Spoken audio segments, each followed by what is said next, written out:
Vice President Sara Duterte, abay may mga kahilingan pa sa National Bureau of Investigation bago ito humarap sa kanilang isasagawang investigasyon.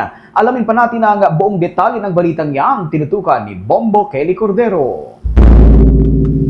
Ibinahagi ng National Bureau of Investigation ang ilan sa mga request ni Vice President Sara Duterte kahapon nang mabigo itong humarap sa hearing ng NBI kasunod ng inilabas na subpoena sa kanya. Ayon kay NBI Director Jaime Santiago, humihingi ang Vice Presidente ng clear copy ng complaints o reklamong isinampas sa kanya at maging ang listahan daw ng posibleng mga tanong sa kanya.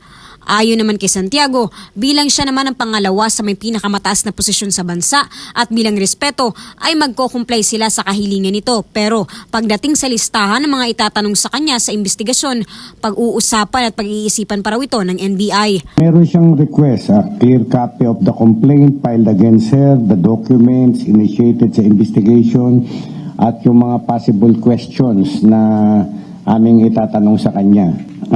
We will comply with her request dahil sa due process, no? Out of respect dahil siya ay pangalawang pinakamataas na opisyal ng ating bayan. Yun pong pagbibigay namin ng possible question ay pinag-uusapan pa nga namin.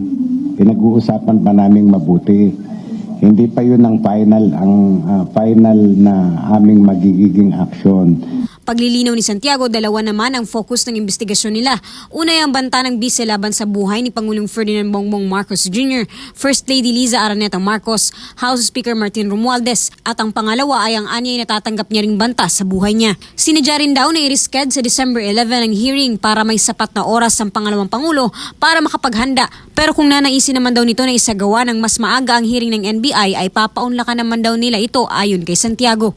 Sa ngayon, umaasa ang NBI na makikipagtulungan ng bise sa kanila. Sakaling hindi ulit ito sumipot sa December 11, sinabi ni Santiago na magtutuloy-tuloy pa rin ang investigasyon ng National Bureau of Investigation sa kung ano lang ang hawak nilang ebidensya sa ngayon. Para sa Bombo Network News, Bombo Kelly Cordero nag-uulat para sa number 1 and most trusted radio network in the country, Bombo Radio Philippines. Basta Radio, Bombo!